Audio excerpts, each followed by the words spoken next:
Thursday. It was decent. Can't complain. It's going. Yeah, not terrible. Not terrible. Yeah. That's all you can really ask for these days, isn't it? You guys probably have exams and stuff, right? Do you guys have a lot of exams? Yeah, Harrison said just exams. Yes. Yeah. Yes. Yeah, I talked to some of my other students. I said they had like 3 exams this week, which sounds kind of crazy. So if that's the case for you, hopefully you're making your way through it. I will add to your stress because we have an exam next week. Oh, we got someone. Hey, pretty good. How about yourself? Okay. That means I have a live audience, everybody. So that means I'll have to get this going too. Hayden 203. No problem. 8889. Yeah, so I was just saying, I don't want to add to your stress, but we have an exam next week too. You guys aware of this? Yeah, a week from Yes. today. Yeah. Yeah, so I emailed you a review sheet. I think that, what was that, last night I sent it to you?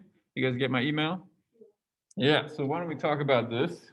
I can change the ambiance in here. Yeah, so I know you probably didn't have time to look at this yet, but we can look at it together now and then we can talk about it more next time. Your exam will be next week. It'll be during class as usual. The way I write it here, if you registered in person, I would like you to come in person. And the reason for that is, first of all, it'll be better for you because you'll be able to focus better. I know it might feel like a minor point, but I think the environment you're in which you take an exam actually affects the way you perform in the exam. I don't know if that's true for your experience, but it's true for mine. If somebody's like eating breakfast behind you, I guess it'd be lunch at this hour, eating lunch behind you, it might sort of distract you from taking your exam. So I encourage you to come in. Obviously, if you feel sick or if you're quarantining or whatever, then don't come in, right?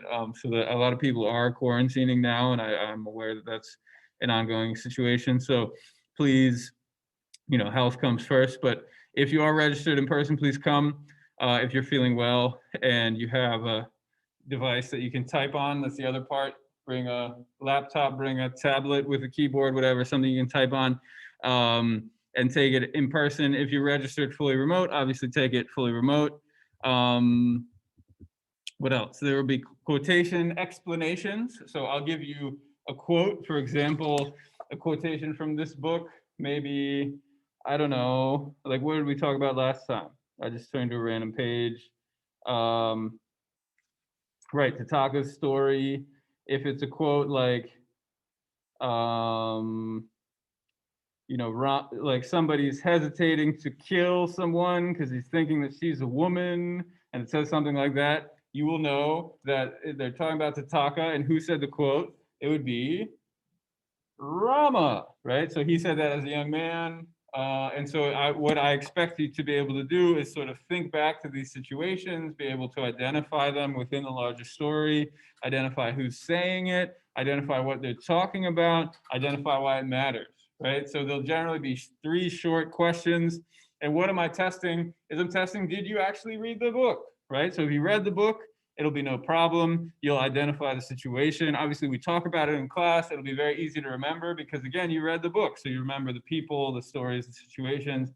If you read the book, but you don't totally remember who said it or what the situation is, that's also okay because it'll be open book, right? You can look through the book and try to find where these things are. If you have notes, your notes will help direct you to where these quotations come from, right? So that's the first part, quotation explanations. Again, it's testing whether or not you read the book. Because again, when I tell you to get the book, oh yeah, I was really grumpy last time. You guys remember that? I was pissed off because a bunch of you didn't have the book. Why do I ask you to get the book? Because in preparation for the exam, right? As much as I like to just sort of hear myself talk, I actually like when people do what I ask them to do.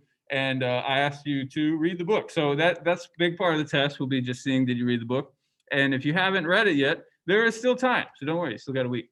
The short essays are the other part, which is, were you in class doing the discussions, right? So I'll ask you something about the 3 aims of life in the Ramayana. That'll definitely show up in some capacity, right? Because we focused on it for about a week now. We'll talk about caste, we'll talk about love, and maybe some other things too. So it'll basically be, have you been coming to class? Have you been engaging with class discussions? And then can you take those discussions into one of these short essay questions? So those are the questions I'll ask you.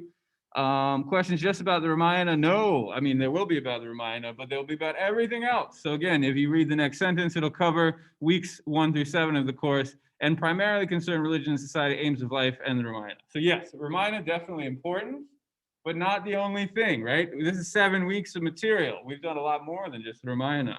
It'd be a little too easy if it were just Ramayana, don't you think? So, so that's the format. It'll be on Moodle. So even if you take it in person, it'll also be on Moodle. So it'll be all the same exam for everybody. And that'll be it. It'll be timed. You'll have an hour and 15 minutes. You'll have 75 minutes to take the exam. Timing will be key, right? Because it's open note, open book.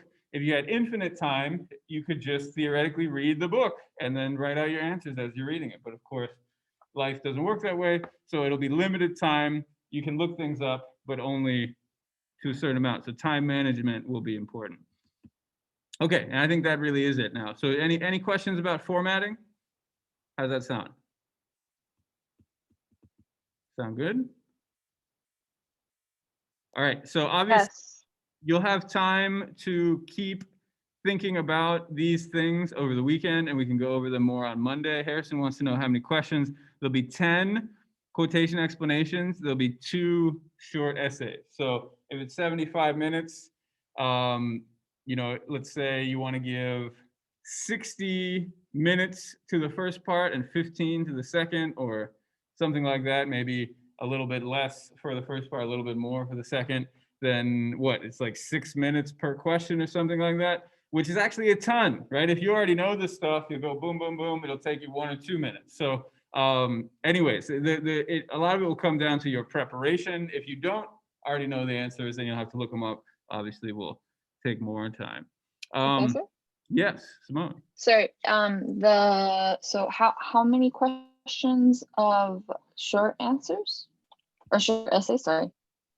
I'll write this in the chat. There'll be 10 quotation explanations. Those will each be worth 6 points. So that'll be 60% of the exam. Short essays will each be worth 20 points. And so those will be 40. Sorry, I didn't write that. 2 short essays. And so that'll be 40%. How much is a short essay? Like how many sentences? As many as you want. Short essay. It basically a paragraph or 2, you know, just whatever you're able to write. You know, if you write more, you'll probably be able to cover more material. If you write less, as long as you're writing about good things, then you can probably get full points. But it really comes down to the ideas. You know, I'm not. All right, so there's no minimum or maximum. Yeah, it's up to you. It's up to you to, you know, within the time constraints to fully answer the question. But if you want a minimum, I would say minimum 3 or 4 sentences, maximum 3 paragraphs. Because again, in the interest of time, you wouldn't be able to do much more than that. Other questions? Yep. Okay. So here are the terms I want you to know. These are based on the slides. Maybe I can shrink this. These are based on the slides. Again, this is just 1 page. It's not even a full page. There's a lot of space down here. So it's not too much stuff, but again, as you start going through, you'll see like, okay, scripture, what's that talking about? That's what we covered first in the class, remember? And we had a whole class basically about scripture. Canon is related to that too. It's mostly in chronological order, where scripture we covered first, white supremacy we covered most recently, Sanskrit first, Avatar most recently, and in terms of characters, we covered Tevya very early on. We haven't even covered Hanuman yet, so you might be wondering, who is Hanuman? And well, I think, well, we met him in the reading for today. So you probably have met him if you've caught up with the reading. And then yeah, pillars of caste and the forecast and the stages of life and the different books and authors and texts and podcasts that we've covered so far. So anyways, it's sort of an assortment of all the things we've covered. All of these are in the slides. So if you're studying for this and you're wondering, all right, what do I do? I've never heard of Hanuman before. You can go to the slides, right, and look up Hanuman. And, you know, you could, I don't know if you guys are aware of this, but you can just search through all of your text on your computer. And as you can see, I have a lot of things about Hanuman, even some Chinese language things. Look at that. And so this is one way you can find stuff for our class. You know, it's on the review sheet. As you can see, I've taught this class before, so I have a bunch of different versions of it. But I believe it shows up in the reading for today. Do we get to Hanuman today? He was in the reading, but I don't think we cover him on the slides because I don't think he will play a big role until next time. So anyways, that's how I would study for it, is go piece by piece, figure out who is who, where do they show up in the slides, what book are they in. So for example, Hanuman is in the Ramayana. In fact, all of these characters are in the Ramayana. And so figuring out where everybody belongs and where everybody shows up. Obviously, Tevye, Laser Wolf, Saital, Matal, they're all in Tevye the Dairyman. And so that's another way you can study, is link these together and figure out how they fit together. So that is your task for the next week, is to go through this study, prepare for the exam. Again, open book, open note. I've noticed, I taught this last semester and had a similar exam last semester. There was a huge difference between students who actually prepared their notes and prepared for the exams and those who didn't. So that's a lot of what it'll come down to, is did you study or did you not? Okay, any specific questions you want to go over now? Going once? Going twice? Sold. All right, so look over these this weekend, and I will ask you the same question next week on Monday. I'll say, do you have any specific questions? I'll probably go over the formatting again, because you will probably have more questions about it, which is fine. And if you have specific questions next week, then we can go into it. So for example, what is an avatar? Maybe you will have forgotten by that point, right? But we've covered that pretty recently, so you probably remember that one. Okay, if there are no questions, let's continue. So this is what we did last time. We talked about the 3 aims of life. We talked about women in the Ramayana, right? Here are some of the women we talked about. We also talked about King Dasaratha. We talked about Sita and Rama. We talked about the 3 aims of life as they relate to the way in which women are depicted. It's sort of a sophisticated theme to analyze, right? But I think we did a pretty good job. We did some breakout rooms and talked about them. One thing I realized is, you know, the very sort of what felt like to me a pretty straightforward task of just taking out your book, turning to a page, talking about that page is not always so straightforward, right? So this is something we will learn to do together, right? It's discussing a book. And because this is a story, that's basically what you do with a story, right? With more philosophical literature, you can talk about the argument being made. Is this a valid argument? How are they supporting this argument? And that is something we do in this class. But this is not really arguments, right? This is a story. And so your task is to make arguments about it, right?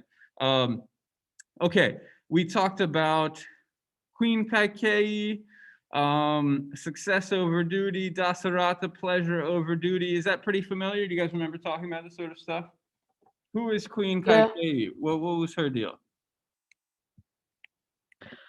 Queen Kaikeyi was one of Rama's stepmothers, and she's the one that asked the king to exile Rama so that her son Bharata could be king. Very good. Yeah, exactly. And so we talked about how she was really pursuing success over duty. She had a duty as a mother, a duty as a wife, a duty as a queen, and she took this sort of more personal version of success, putting her own son on the throne as the most important aim of life, right? And so that caused us to sort of judge her, you know, for that approach. But then it wasn't all her fault, right? Because King Dasaratha, he put pleasure over duty. How did he do that? What's the deal with the king?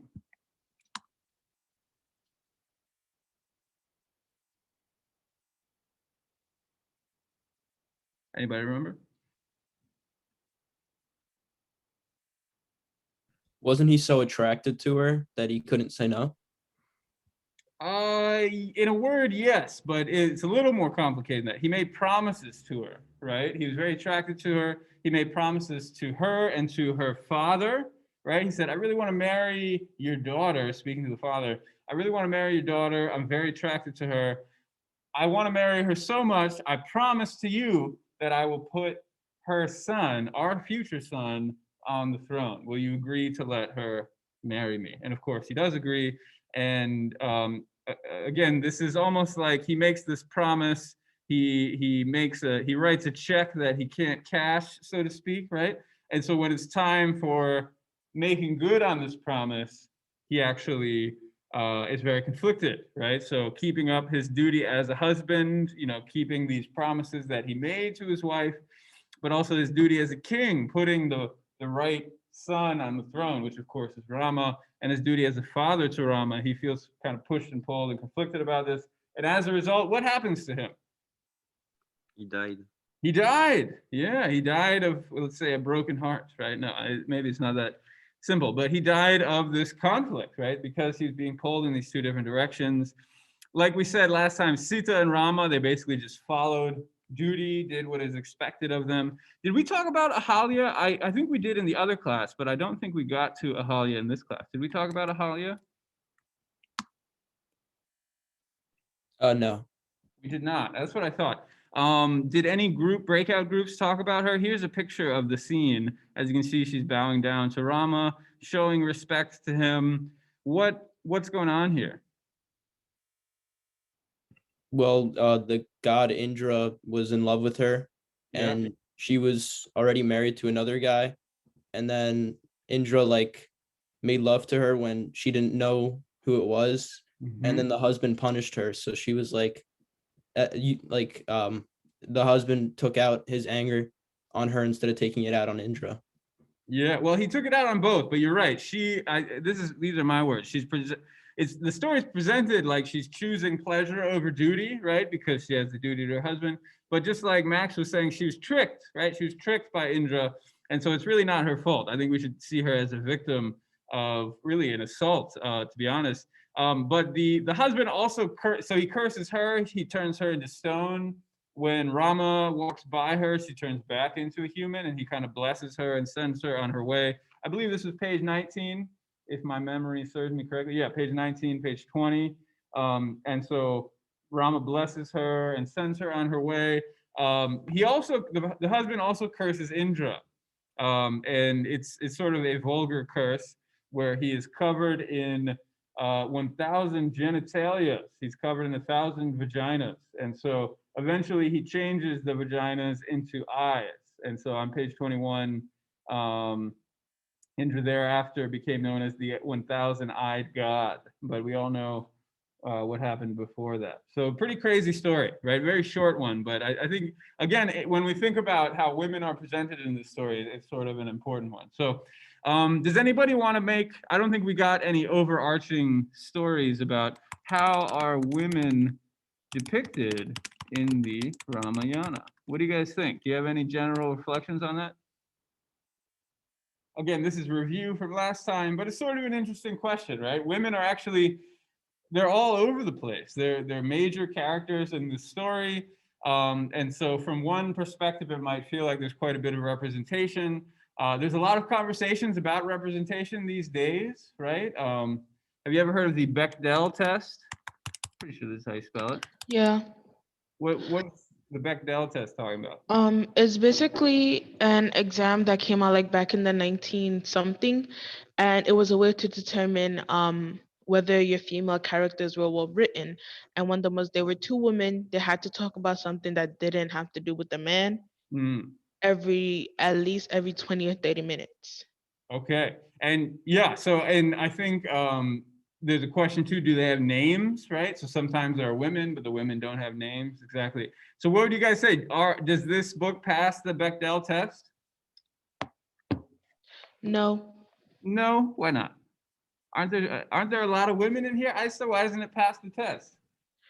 Well, the first thing is that you don't really see two women having conversations that don't revolve around men. Like there's a conversation between Kuni and Queen Kaikie, but Mm, that's about Barata and him becoming king, so it's not qualified. Also, the women in the stories, they either fall into the group like what's her name, Rama's wife Sita. She mhm. falls into a group of the stereotypical good housewife who's always loyal to the husband, or you're like I don't know how to pronounce the name, Sandarapuhar or something, the one who wants to seduce Rama and Sapanka. kills, yeah, falls into the archetype of the whore where um But- where but- she's trying to seduce the husband even though he's already married. And Yeah, then you have Queen Kaikie who literally puts men's needs above her own and like tries to ensure her son's success. So yeah, and then you also have this lady Ahalia, mhm. even though she was completely innocent in everything that happened, she falls victim to her husband's jealousy, and even afterwards, she's still loyal That's right. to the man that put her in that situation. Excellent. Excellent. Very well done, Isa. Very well done. And so, yeah, even though, just like Isa is saying, even though there is quite a bit of representation of women, we got to ask the question of how they're being represented, right? And I think this is true across the board. You know, if we're ever having conversations about representation, the mere presence of women in the story is not enough, right? You got to ask how are they being represented, and the same goes for Hollywood today or any other sort of literature we're talking about. So yeah, very nicely stated. I think the Queen Kaikei and her handmaiden Kuni is probably the most sort of what to say, women-centric moment in the book, and even that they're mostly just talking about men, right? And thinking about how they relate to men. So absolutely, this is definitely a book that represents the patriarchy. And just like we talked about with the caste system, I think, you know, once we recognize that, we can actually see echoes of this sort of story in our own lives. And it's not to say there's no valuable lessons to be learned from this story. I think there are actually quite a few. But we can also just sort of see it for what it is, right? It's a product of the patriarchy. It's 2,000 years old, right? And so that is one way of explaining why. And so once we see it for what it is, then we can kind of analyze it for what it is, just like Isa did very nicely. So any other questions about kind of women that we've seen so far? We'll see more scenes with women in them, obviously. But I think at this point in the story, we've covered quite a few different ways to think about women in early Indian society, Hindu literature. Other thoughts? Actually, Dorian brought up one, representation of pleasure or temptation. Yeah, so we see this question of pleasure. Definitely King Dasarata, right? He saw his wife as a source of pleasure. And Surpanaka, which we'll talk about in a moment, Isa brought it up and summarized her role nicely. We'll see her as kind of a temptress as well. So why don't we move into that now? There's also this question of conflicts. Let's come back to that. We can do the temptation stuff first. So there's kind of a theme in a lot of these stories where we have upstarts, right? We talked about upstarts last time. What is an upstart? Upstart, question mark? I think I looked it up for you, didn't I? Let's see, can I look it up here? Can you guys see this when I look at the dictionary? Yeah. Yeah, so a person who has risen suddenly to wealth or high position, especially one who behaves arrogantly. So yeah, and here are some synonyms. So it's somebody who's rising to a position that maybe they don't belong in, or one they don't initially begin in, and especially in a caste system, this is significant, right? Because what do caste systems do? They keep people separate, right? They keep people apart from each other. They establish positions that are apart from each other. And so here we have somebody who's kind of jumping ahead in the caste system, right? They're jumping up beyond where they begin, beyond what, you know, society often gives to them. And so what is one way to keep people in check, to kind of push the upstarts back down again? Well, there's actually a few ways to do it, right? Maybe we can come back to this resolving conflict thing. So we saw the sort of little person version of Vishnu against Mahabali. How did the gods keep Mahabali in check? We talked about that last time, didn't we? We did, right? So what was the way to resolve that conflict? Mahabali was the upstart, right? He was the upstart. So how did the gods push him back down?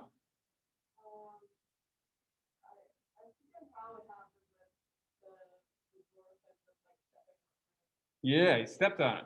They tricked him, right? It was a trick. So what was the trick? He came in as a little person. He presented himself as this little person. Mahabali was very generous and made an offer to him. He said, hey, do you want a gift? I'm a very generous guy. I'm going to give you a gift.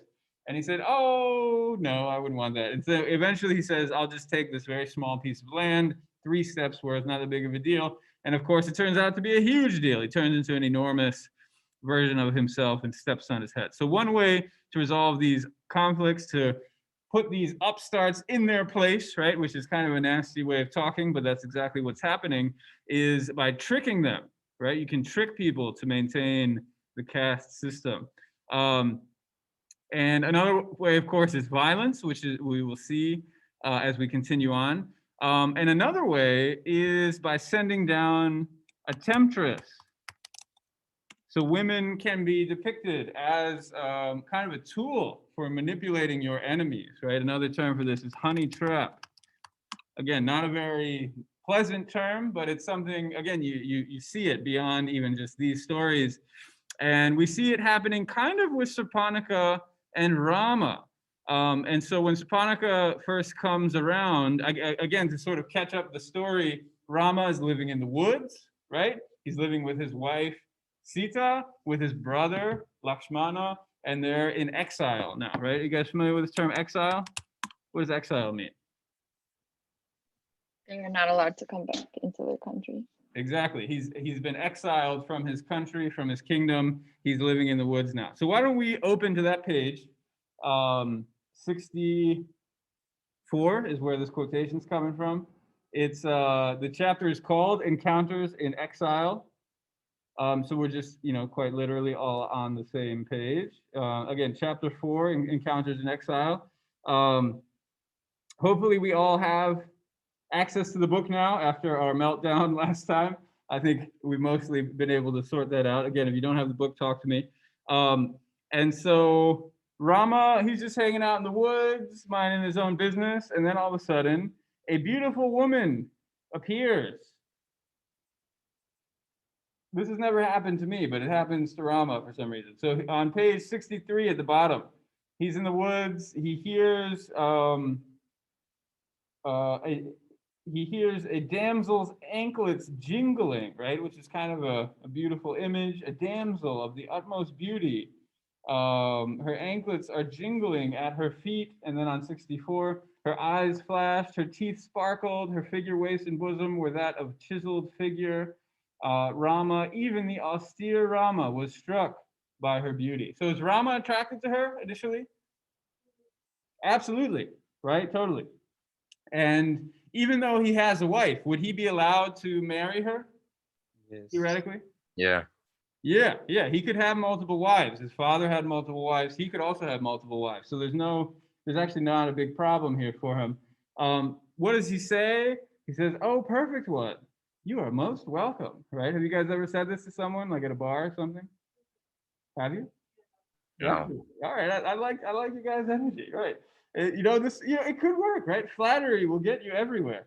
May you be blessed. Tell me who you are, where you have come from, who are your kinsmen, what are you doing? So accomplished and beautiful in the solitude. What is the purpose of your visit here? So if just based on this one line, how would you characterize Rama's approach to the situation? What's he doing here? Trying to flirt and talking to her. He's trying to flirt. Lauren says he's scoping her out.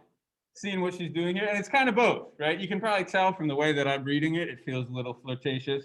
But at the same time, he's also kind of curious, right? Like, what the hell are you doing in the woods out here? So it's a little bit of both, I think. They keep going. How does this conversation resolve? Do they get married and live happily ever after? No. They don't. And so one confusing thing is she initially introduces herself as Kama Vali. Can you guys, do you remember what Kama means? Pleasure? Pleasure, yeah. So she initially introduces herself with that name, and so that might confuse you. I know there are a lot of names flying around. The name I asked you to remember is Surpanaka, right? What's the difference between Kamavali and Surpanaka? What happens when she reveals herself as Surpanaka?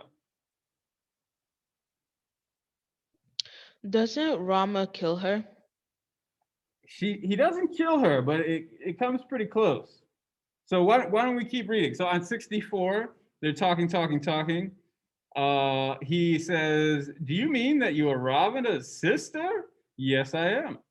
"If you're Rama's sister, how can you come to possess this form?" And so what's the deal? She sort of has this like almost like a magical spell going, right? Where she presents herself as this very beautiful woman, but in reality, she is actually slightly different than her presentation shows. So what is her deal? If she's not really a beautiful woman, what is she really? Who is Surpanaka? Well, I guess first of all, who is Ravana? Who is Ravana is his brother, no? Yeah, what's Ravana's deal? Have we met him before? Not yet. We've talked about him, haven't we? Oh yeah, we talk about it, but he's not yet in the story. That's right, he's not yet in the story. He was at the very beginning. What did we say about him at the very beginning? He's a demon. He's a demon. He's the bad guy. He has 10 heads. He's taken over the world, remember? And so Surpanaka, she's very proud that she is his sister because she can say, look, I'm kind of this royal class, right? We've taken over the world. And they keep talking though, and eventually Rama expresses how he's sort of not so impressed by her, right? Yeah, I didn't actually copy this for you. So what's the problem? What sort of objections does Rama express? Yes, Simone, go ahead. This is in, because I'm looking at chapter 4. Yeah. I'm sorry, not chapter 4, page 64. Okay. And this is chapter 2. So I think the book is wrong again. So I don't, yeah, it comes down to edition. I feel like we've already talked about editions way too much.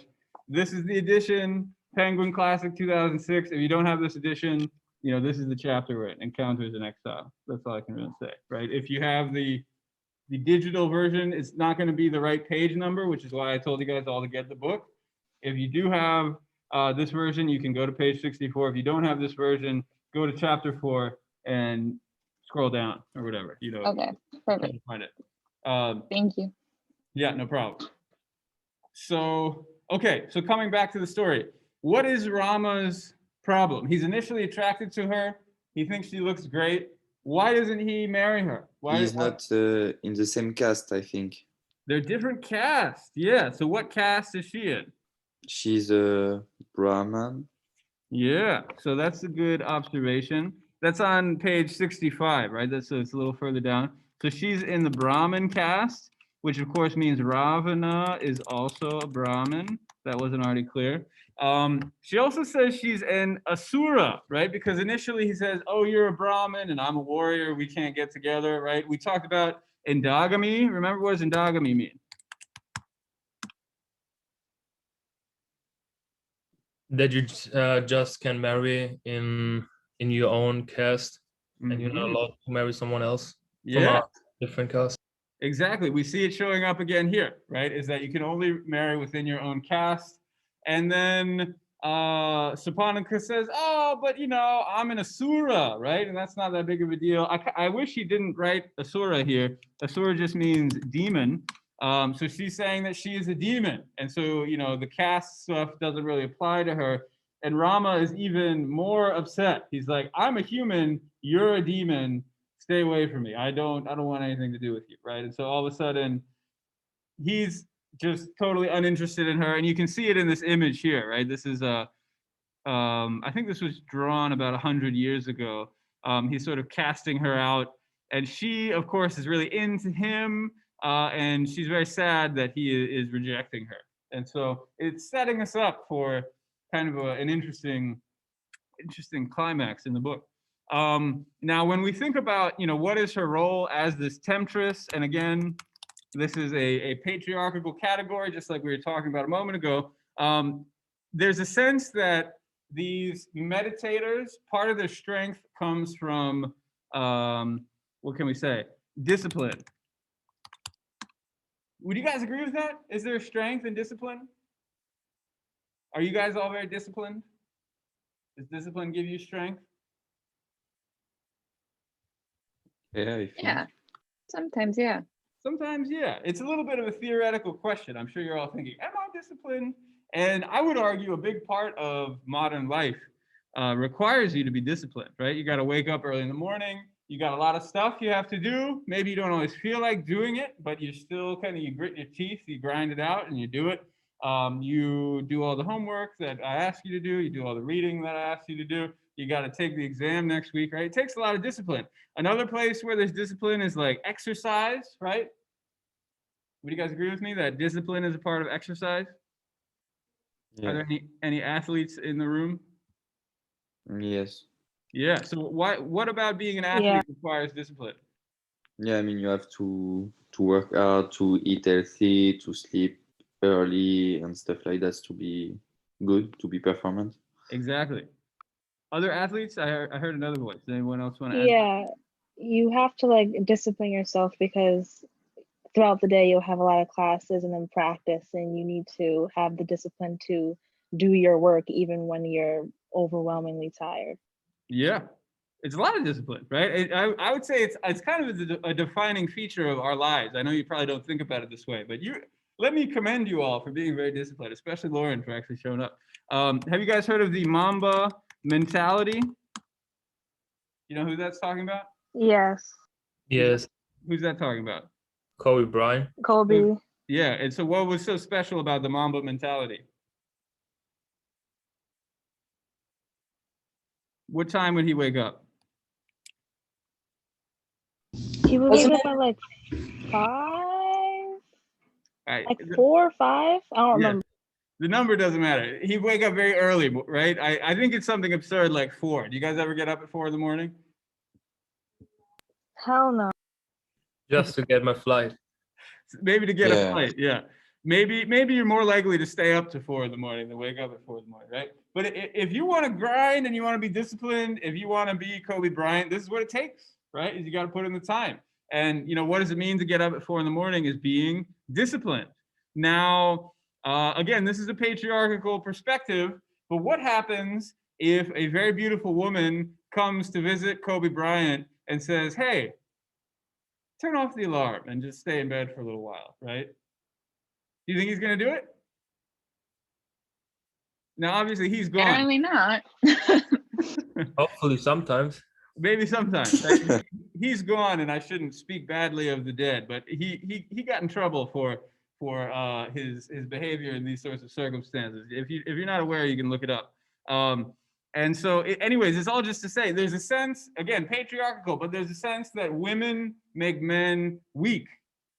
And this does echo in our own society, right? Like the night before the game, the coach tells the players to, stay away from their girlfriends so they can kind of be strong for the game. It's a little bit of a, let's say, superstition, you could say, right? But it still persists now. And there was something similar happening here, where if a woman comes to seduce a man, if he falls for it, he will lose his discipline. He will lose his strength in a way. And we see this happening here. But does Rama fall for it? Does he fall for the test? No. No, he passes the test, right? And so another way of putting it is he put his discipline, or maybe even his duty, or whatever we want to call it, duty or even success, over pleasure, right? He was attracted to her. He would have had a nice time with her, but because of his duty as a human and as a member of his particular caste, he thought, all right, this would be inappropriate. As much fun as it would be to get together with her, I'm not going to do it, right? So he rejects her. So of course, as the perfect man, he passes the test. But we see a similar situation between Ravana and Sita, right? So again, Ravana is the demon, he's the bad guy, and we see a similar kind of attraction happening between those two characters. And as maybe you can guess, Ravana does not pass the test. So there's kind of an interesting crisscross happening here, where a brother and a sister are attracted to a husband and a wife, and it's almost like two parallel situations happening all in the same story. Okay, so that's just setting things up a little bit. Questions about that? How does that sound? Very good. Very good. All right. Yeah, today I thought we probably won't have time to do a breakout room. I mean, we could, but I'm beginning to realize, I think with the Ramayana, it's probably best for us to just mostly go through it together. Do you guys agree? Yeah. Maybe Yes. next time we can do a breakout room, but I think this time we can keep going. Okay, but that means you all have to keep participating. You're doing great, but keep it up. So again, caste Brahmin, but also demon, role of endogamy. We already just talked about that. And so what happens to her? As you can see, her nose gets chopped off. The brother of Rama cut her nose and ears and stuff like that now. Yeah, it's actually pretty gruesome. In the book, it's more gruesome than this. I don't want to gross you guys out, but let's see if I can find it. I'll gross you guys out. I think it's toward the end of the chapter. He cuts off her nose, her ears, and I think her breast too, doesn't he? It's really it's quite extreme. And so he mutilates her. We can just say that. Yeah, her nose, ears, and breasts on 69. He mutilates her is a word we could use. Yeah, I already knew. Yeah, good job.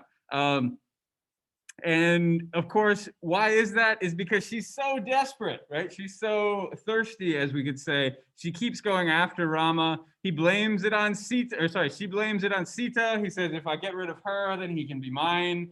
Lakshmana sees it all happening and he mutilates her. It's pretty intense stuff. And so as a result, she then kind of calls her cousins in. There's a big fight, and she eventually runs away, right? So Rama is killing more demons, and it seems like sort of the end of the story. But this moment of mutilating Surpanaka is actually really important, right? Why is this important in the story, in this story as a whole? What happens next?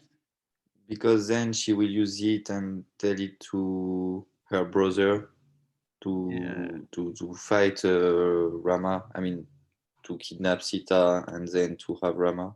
Yeah, exactly. So I warned you that there's sort of this parallel situation, right? And if, for example, rather than just mutilating her, they had actually killed Surpanaka, it'd be sort of the end of the story. But because they leave her alive, and because they do harm her in such an extreme way, and she actually goes and tells her brother all about them and what happened. And he even describes Sita. Let's see, can I find it? Yeah, on 75. This is now we're in chapter 5, right? The Grand Tormentor. He has a woman who should be yours. If you win her, I fear all your present favorites will be thrown out. I also fear that you will surrender to her all your powers, valor, possessions, and conquests, and make yourself her abject devotee. Her name is Sita. I was so overcome by her beauty that I waited and watched for a chance and attempted to snatch her and bring her to you as a present. Now, how does Ravana feel about this description?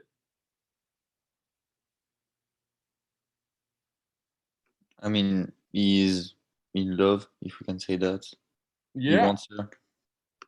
Yeah, he's never even met her before, but just hearing this description, thinking about this idea of this woman who is out there, who is perfect for him, he gets totally overwhelmed by it, right? And again, we get this sense of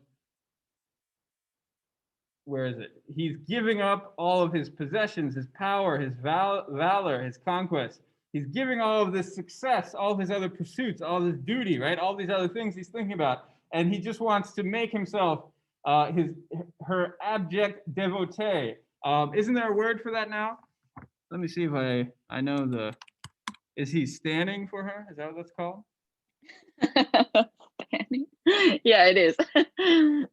He wants to be her greatest stan, right? And so he gets totally overcome by emotions. He can't sleep. He can't eat. He's like, oh, it's kind of hot in here. Hey. And because he's so powerful, he can be like, hey, gods of the wind, come, cool me off. And then they change the weather and he's still uncomfortable. He's like, come on, you got to make it a little warmer. It's too cold in here. And so he's just getting mad and hot and bothered and uncomfortable. So eventually he's got to come up with a plan, right? And so what is his plan? And of course, this sets up the whole rest of the book. In some ways, again, this mutilation of Surpanaka, it opens up the rest of what happened. So what is his plan? He feels like he must have Sita. How is he going to get her? Didn't he say he's going to kidnap her? Yes. And so one parallel to this story is I was talking with a friend about different kind of riffs on this story. It's a very classic formula, right? Because you have good guy, woman that good guy loves, and then bad guy comes and kidnaps the princess. Have you ever heard a story that's sort of like this before? It's basically like the Mario Brothers. You guys ever played Mario before? I was about to say that. That's crazy. It's the same, Like right? Anastasia. It's like what? Anastasia? Anastasia. Like the princess? Yeah, what is Anastasia? Is that a Disney movie? The one with Rasputin? Right, Rasputin. Yeah, I never saw that. I do know who Rasputin is, though. He was a real historical figure. Yeah. Yeah.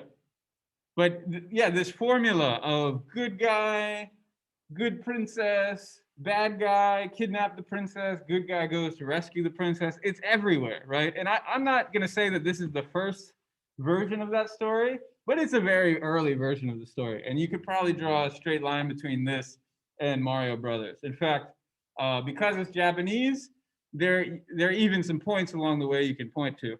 This became popular all over Asia as a very, very common story. So yeah, whenever you see Bowser kidnapping Princess Peach, you can think of this very moment. Okay, so what's the plan?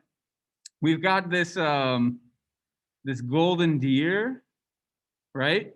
Sita sees the golden deer and she's sort of taken by it in a way that's a little uncharacteristic, right? Because she's sort of this perfect woman, isn't she? She's usually kind of very focused and very clear-headed and, not so easily distracted. But here's this moment where she sees the golden deer and she's just totally caught by it, right? On 82, again, that same chapter, the Grand Tormentor, a little further down, she says, there's an animal at our gate with a body of shining gold. Its legs are set with precious stones. This dazzling creature, please catch it for me, right? And so here we see kind of another stereotype of women in general, right? What stereotype do we see coming through here?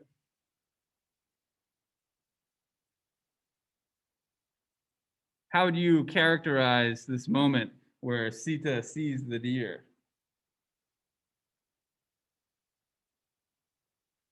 I mean, she Like wants She wants it. Like she's asking Rama for help instead of her doing it herself. It's true. Yeah, that's definitely happening here. It's sort of a moment like, it's the wife with the man's credit card or something like that, right? It's like, let's go shopping. Can I have the nice necklace? Can I have the ring from Tiffany or whatever? We see that happening here, right? There's this golden deer. It's quite literally golden and jewel encrusted, right? Are there very many golden deers out there in the wild? Probably not. And she's totally overtaken by it. Again, if we want to use the language of duty, success, pleasure, right? She really wants the pleasure of this deer. She wants to have this deer. And of course, Rama, again, just like the husband with the credit card, he's very willing to help. And so he says, yeah, no problem, honey. I'm going to go catch that deer for you. But of course, this is a trap, right? So what's the deal with the deer? It was Ravana's uncle, I think, who was like Yeah. disguised as it, and then yeah, it was supposed to draw Rama away from Sita, and then Ravana could capture Sita. It was a trap all along. Yes, exactly. So again, how do you conquer your enemy? How do you overcome your enemy? It doesn't always have to be a fight, right? I think again in America we tend to either not have problems or people, or if we do, we want to punch them. That's sort of how we resolve problems here. Or on a grand scale, we go to war and have war for 20 years, or at least that's what we've been up to for the last 20 years. And so in this case, though, it's not a war. That's not how you overcome your enemy here. You trick them, right? You find the things that they want and you use them to manipulate them to get what you want, right? And so very cleverly, they knew that Sita would fall for this golden deer. They knew that Rama would be distracted by the golden deer. As I wrote, and as actually I didn't notice who said it, but somebody said it's Maricha, right? It's this uncle, it's this demon who's pretending to be the deer. And Rama kind of enters into this almost like a bloodlust or something. He goes hunting and gets a little crazy about it. Again, it's a little hard to relate to it. One way to think about it is like, maybe another metaphor is like at a carnival. Have you guys ever been in a situation where either, let's just take the gender away from it. You want this prize at the carnival and you know it's a really hard game and it's probably rigged against you, and yet you keep playing it and keep trying to win that prize. You guys know what I'm talking about? Yeah. You've never fallen for it? You guys are too clever to fall for this trap. And I'm not much of a hunter. This is kind of playing on a hunter mentality, like the claw machine. Yeah, exactly, like the claw machine. And you just pump it in quarters, or you pump it in whatever the price for admission is, and you probably will never get it. So you get sort of trapped in it. But there is sort of this lust of just wanting to win the game, right? Wanting to win the thing.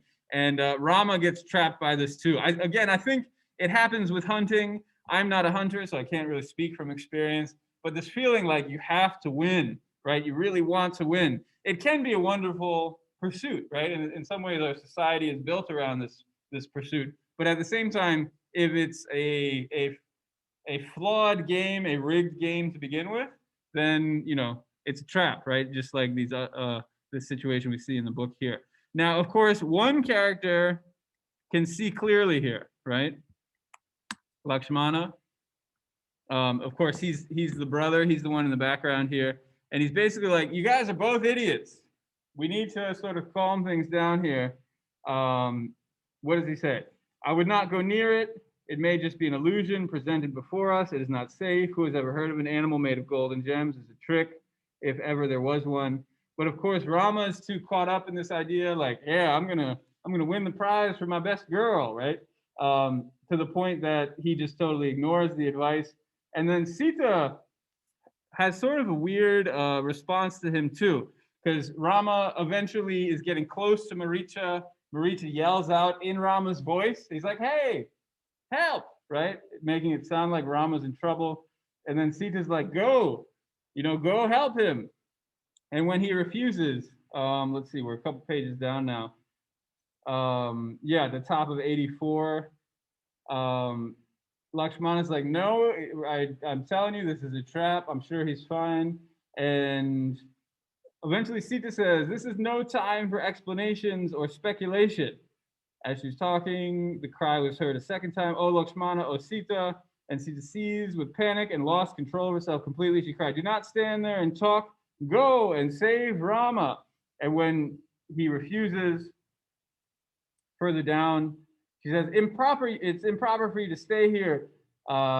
Stay here with me and talk coldly this way. Strange. Anyone who has been close to my lord for even a brief moment ought to be prepared to lay down his life for him. Yet you, who were born and bred with him and attached yourself to him through everything, you stand here unmoved, unaffected by his cry for help. If you don't want to save him, there's nothing more I can do, nor anyone I could turn to for support. The only thing left will be for me to build a fire and throw myself onto it." Dun, dun, dun. And that's what I quoted for you here. What's she saying here? Why did Sita dial it up to an 11 and say she's going to throw herself on a fire? Can we make sense of that? I'm going to open the window. Why is she threatening to throw herself on a fire?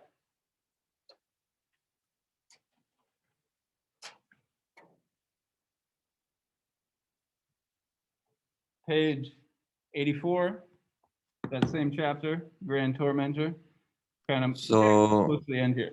Lakshmana is feeling bad, so he went to rescue his brother. No, that's why she said that. He does eventually agree. Exactly. He agrees because she makes this threat. But I want to stick with this paragraph for a second because I think something very subtle is happening here. You guys probably know this word, right? Subtle. It's a little hard to tell exactly what it is, but she's implying something that's a little, you might have missed it on the first way through. What is she implying here? Why does she think it's so strange that Lakshmana refuses to go? Why would he stay? What's in it for him? Strange. It's improper for you to stay here with me and talk coldly this way. Maybe this is sort of beyond your guys' line of reasoning, but let's think back to the ancient world. Like, let's say something bad did happen to Rama, and of course, hunting accidents did happen. If you've ever seen, I think I brought up Game of Thrones before. There's like the king in the first season. You know, spoiler alert, it is the first season, so he does get injured, let's just say, through a hunting accident, right? Hunting is dangerous. You're going and killing stuff, right? Sometimes stuff can kill you. So it is a dangerous activity. And so clearly Sita is worried about her husband's health. If something had happened to Rama, what would happen to Sita? Her husband is killed. What is she supposed to do after that? Sometimes women would go back to their family, right? Go back to mom and dad or something like that. Find a new husband, but it's not always so simple in traditional society. Sometimes women would marry the brother of their husband.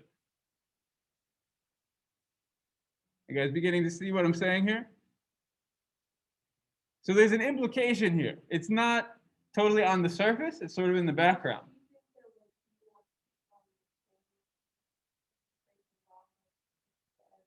Yes, and become king and, have her for himself, right? That's what she's implying.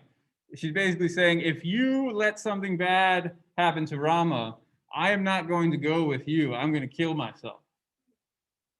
She's going to light a fire and throw herself onto it. And again, if we think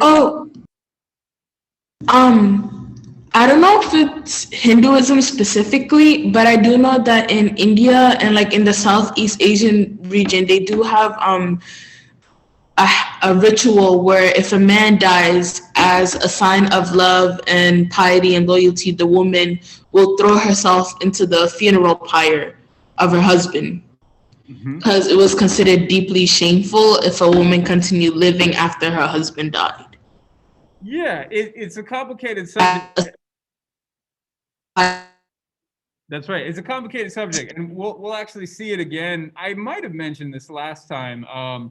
This practice is called sati. It was outlawed in British India. It was a practice that people did. I mean, there are accounts of this happening for a long time, and we'll actually see more of this. Spoiler alert again. We'll see more of this toward the end of the book. It is basically a space that women are seen as having some power, right? They might not be able to make many choices about their lives, but what they can choose is whether they live or die, right? They can choose to live as a widow and live this sort of, lonely, difficult existence as a widow, or they could choose to take their own lives along with the passing of their husband. So yeah, just like Ice is saying, this is a real thing, right? This is a real thing that people did. And the ethics of it are confusing, right? Because on the one hand, you don't want people committing suicide, right? That's generally a bad thing. You don't want women killing themselves for the sake of their husbands.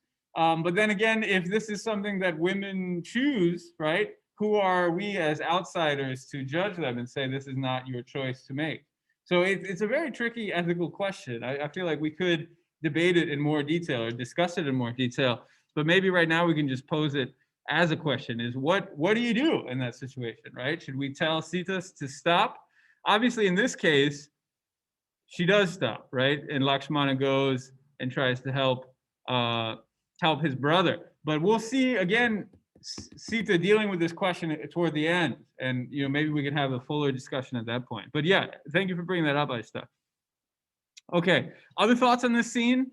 I wanted to pause on this paragraph because it's sort of a weird moment, and I think without thinking about the implications of it, the power of this moment get lost a little bit. Okay, so we basically talked about all of this. We don't have to go through point by point again. There's sort of this pursuit of pleasure in the background of this whole scene, right? Shurpanakha wants Rama, and it's very dangerous, right? And in fact, it causes her to get mutilated. I mean, obviously, Lakshmana mutilates her, but you could argue she's pursuing pleasure, and it results in that outcome. Ravana wants Sita. It's also dangerous. It causes Maricha to get killed in the end, right? The uncle, the golden deer, he gets killed as a result of this scene that we just saw here. Rama and the deer, right? Sita wants the deer, and it's this dangerous moment for Rama. And even though Lakshmana sees it as a trap, he tries to warn him. It still doesn't matter, right? They still fall into the trap. So we're left with this sense that the pursuit of pleasure is a dangerous activity. Is there a way to do it? How do you pursue pleasure without getting into these moments of danger? What do you think? What is the takeaway from all of these parallel scenes where people are pursuing pleasure? How do you guys pursue pleasure? What is the proper way to do it?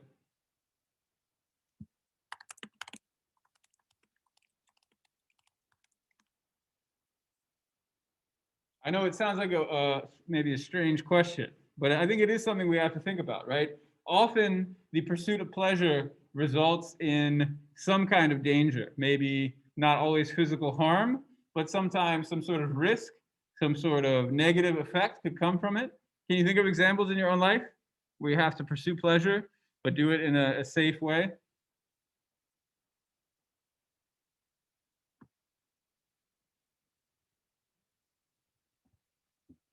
You guys not have pleasure in your life?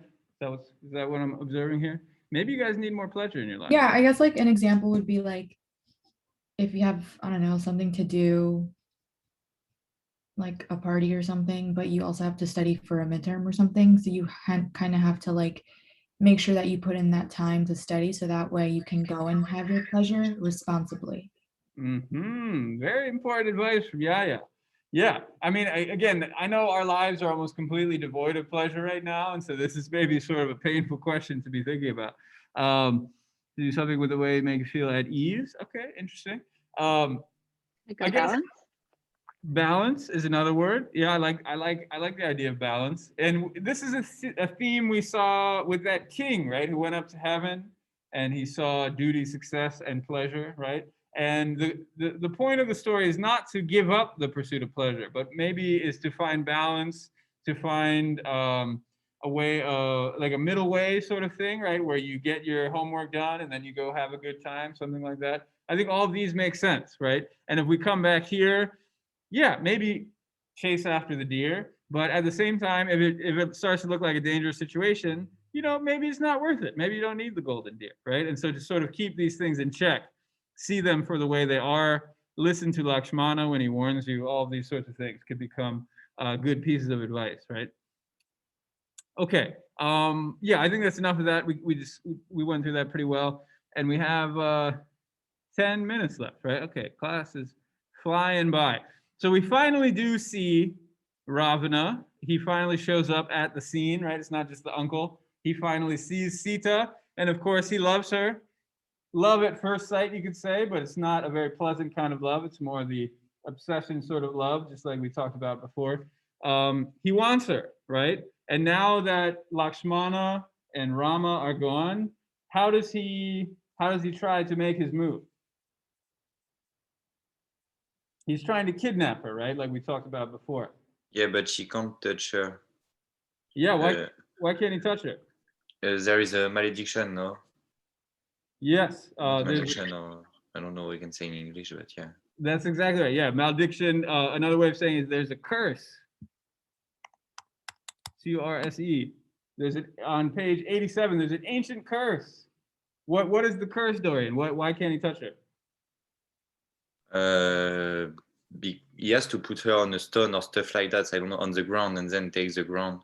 He Yeah. can't touch her because someone told him that he can't touch her. I mean, Yeah. If he on 87, if he touched any woman without her consent, he would die that instant.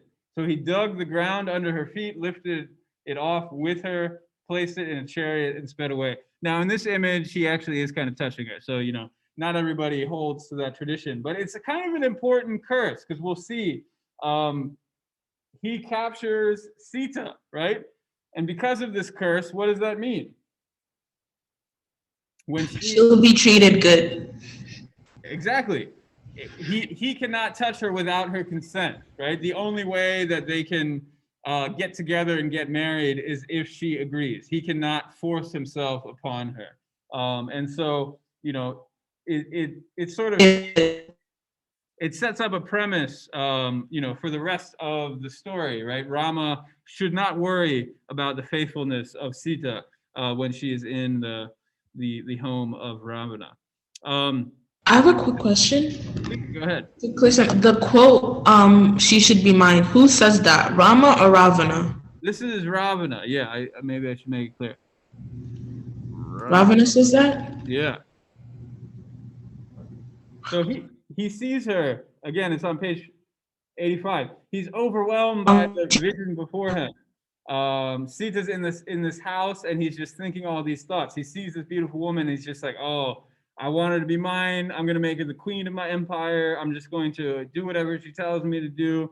I'm going to spend all my time trying to please her. I'm going to do nothing else in life except enjoy her company." Have you guys ever felt this way before? Have you ever seen someone and thought, "Oh yeah, this is my person. I love this person. All I want is to do be with this person"? Have you guys ever felt that way before?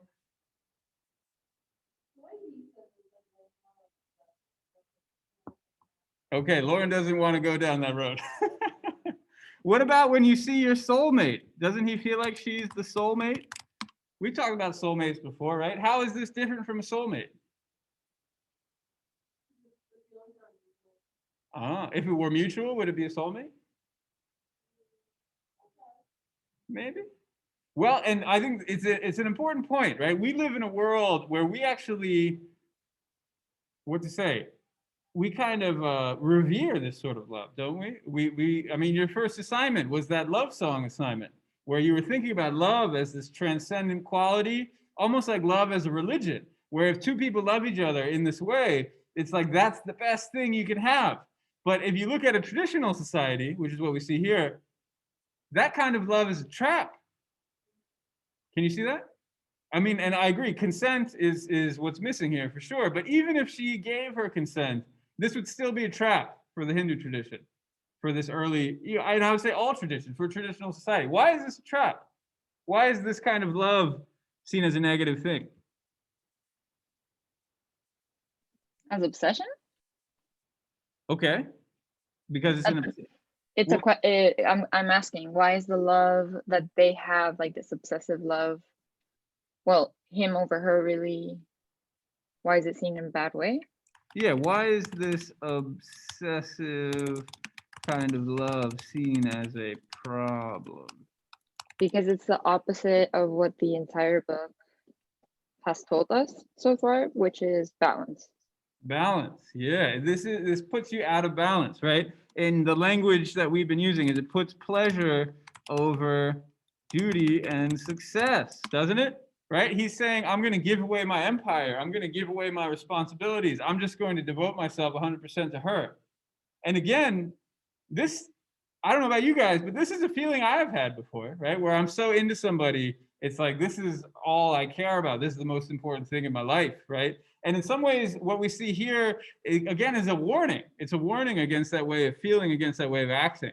It's saying, keep your duties in order. right? Because if they fall out of order, it will lead to your downfall.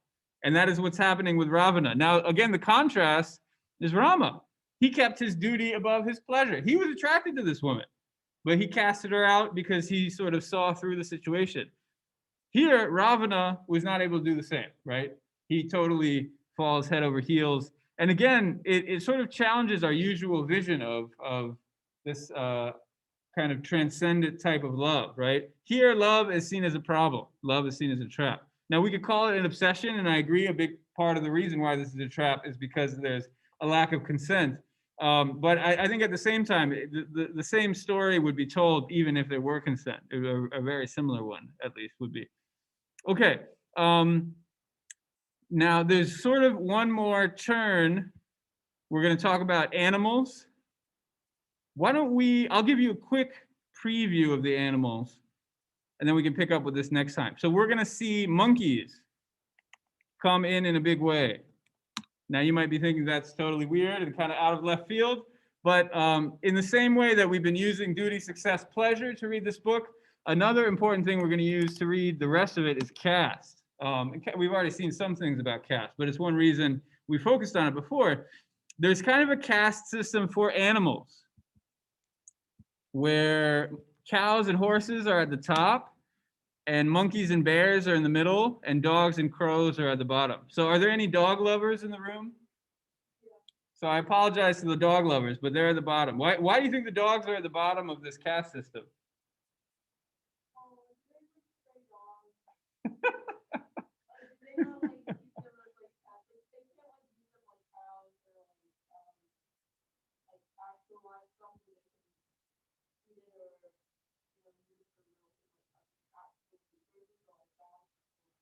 So Lauren is saying dogs are not as useful as cows and horses because you can't drink dog milk. I guess you probably could, but you don't want to do that.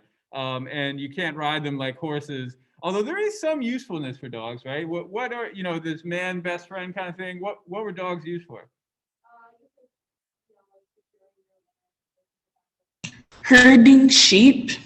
Herding sheep. Lauren was Protection. saying securing your land, protection. Yeah, exactly. So they were the security system of the old days. So we'll have to kind of come up with something new. What is the caste system for humans based on? Remember that? Brahmins are the mouth, kings and warriors are the arms, workers are the legs, servants are the feet. What was that based on?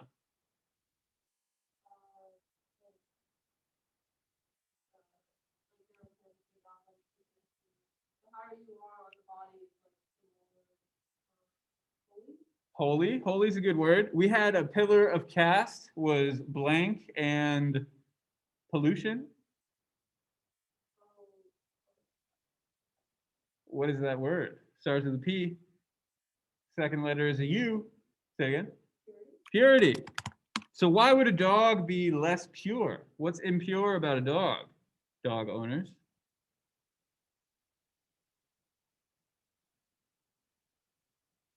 Dogs and crows. What do dogs and crows have to do with each other?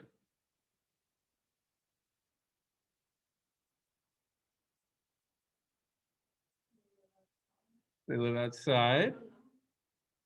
Purity, we talked about this before. Purity sometimes has, it's not exclusively talking about this, but it has a lot to do with what you eat, right? You want to keep the things that you eat pure. It enters the pure place, and then it eventually becomes less pure as it comes down, right? Do dogs differentiate things that are pure and impure when it comes to eating? Not at all, right? If you leave some nasty old food that you don't want to eat out, is a dog going to probably eat that thing? I guess because maybe they're both like scavengers. Yes, exactly. And so Lauren brought up the issue of stray dogs, right? You could imagine if there are like rotting, nasty things out in the world and there are stray dogs running around, are dogs going to eat those nasty, rotting things? I have a quick question. Go ahead. I heard about that rats are really holy too in India and like in the Hinduism. Like rats, they're like all over in the temples. I saw something about that. Where did I see that? Was that like on a TV show or something? Like Yeah, I saw a documentary about it. I might have seen that too. I forget where I saw it, but I saw something about a rat But temple. rats are like worse than dogs, so I don't really understand why dogs are like so down. Well, we're actually out of time, so we'll have to come back to this. But sometimes the most pure things are the best, but sometimes the least pure things are the best, right? And sometimes these systems get flipped upside down. And so I think that's the power of the caste system when it's ritually empowered. People can see through it. So things like crows, for example, there are gods with crow heads. There are whole deities built around crows, just like the rat. So it's an excellent point, is to think that purity is not always 100% true. But when it comes to things like, for example, this story where there's good guys versus bad guys, and the good guys are as good and the bad guys are as bad, they usually stick to the usual script that pure is good and impure is bad. So, okay, that's a good starting place. Again, we're going to talk about the monkeys next time. You can read up on that if you haven't read it yet, and we'll start with the animals again. So think about it: purity and impurity when it comes to the animals. Okay. So that was a good class. I feel like we can do more of that next time. And then after that, there'll be exam. So exams on the way. Have a good weekend. Happy studying. And we can go over any questions you have on Monday. Okay? Thank you, Professor.